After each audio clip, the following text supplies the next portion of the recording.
I'm Matt Bubala here with another Fountain Report conversation. This time we're joined by Dr. Courtney Campbell. He is the founder and owner of Stitches Veterinary Surgery in Long Beach, California. Congratulations. Thank you so much, man. It's a pleasure to be here. I've been looking forward to this all week long. Dr. Campbell, I've known you for a long time. Last couple of years, we've met each other at conferences talking a little bit about how you were looking into doing this. Yeah. How did it finally come to be? It came to be really through a journey, right? For me, it was approximately a year and a half journey, maybe even a 2-year journey if we wanted to give a range. But for some people, it's 5 or 15 years. But there's a spark, there's a moment, there's an epiphany where you say, I'd like to start this journey. And I think the operative word here is journey, because on that journey, you're going to see things that you didn't anticipate. You're going to learn things you didn't anticipate. But for me, it was approximately a year and a half. And I realized that I wanted to create something that I thought was missing in veterinary practice. For me, it was never necessarily just about the surgery. It was about conveying a message. It was about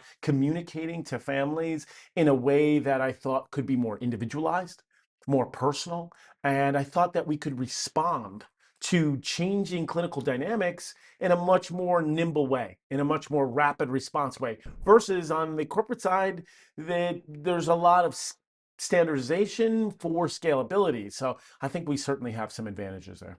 All right, so this audience for the Fountain Report Yeah. is really business-minded in a way. Yeah. So I'm going to hit you with some of the questions that I'll bet you wish you had the answers to I wish I before did. you started. So tell me, from the journey so far, what has been the toughest part about ownership? The toughest part about ownership has been balancing the high tech and cutting edge technology with staffing and resource management. That has been the key, and also being the standard bearer. We are the very first specialty hospital in Long Beach, California. There are some ancillary specialty disciplines like dermatology, but we are the true first full service hospital in Long Beach. And when you are battling against entrenched mentalities or a sort of a conventional wisdom in that area, you have to do a lot of education. You have to talk to the primary vets. You have to learn about the community and let them know why you're here and why they would need a specialist surgeon for veterinary care. But it's a tremendous honor and it's a tremendous privilege to be able to be the first one and to provide a community with specialty veterinary services, something that I think they've needed for quite a long time. So this may be different from other practices. Being a specialist, Okay. it's not just important all the clients in the area, the other veterinary practices in the area who are going to steer a lot of those clients to you. So how difficult or how much work is part of building that relationship with all the other veterinarians in the area? You're exactly right. You almost have to feed 2 birds with 1 scone, really. You have to feed the referring veterinarians and make sure that your relationship with them is ironclad. And then you also have to make sure you're providing superior service to the clientele. And sometimes that can be a difficult juggling act. But I think that the next iteration of veterinary medicine, the next generation of veterinary medicine, is going to look very similar to what we've been able to create in Long Beach, California, which is a smaller, niche, more efficient and more refined surgical practice versus some of these large behemoth hospitals that have a multidisciplinary approach. I think you're starting to see that already with smaller ophthalmology practices, smaller dermatology practices. My practice is a surgical service. So you're starting to see that already, and I think that that trend will continue. Is there one thing that you really wish you would have known before you started on this path? Absolutely. That's delegate, delegate, delegate. And delegation doesn't necessarily show weakness, right? But it's a natural inclination as a surgeon to want to do it yourself. It's a natural inclination as a veterinarian or as an independent thinker to want to tackle big things, big hurdles all by yourself. But if you want to maintain a high standard, trusting your team, empowering your team, and allowing your team to flourish is what delegation is all about. So I don't look at it as a sign of weakness. I look at it as a sign of strength if you can do that.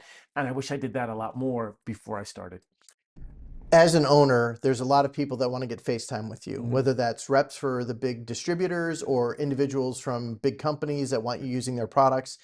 What would you recommend to people about the best ways to get in front of decision makers? The best way to get in front of decision makers is to work with them, not against them. So, for example, a lot of specialists, especially hospitals or busy hospitals, have people in place to interface with the vendor. For example, sometimes they're known as gatekeepers. Now that can sound a little bit harsh, right? Because they're preventing people from coming through. But what these gatekeepers are, whether it be a CSR, a veterinary technician, your practice manager, they are a conduit by which your interaction with that particular specialist can be so much more rich and fulfilling.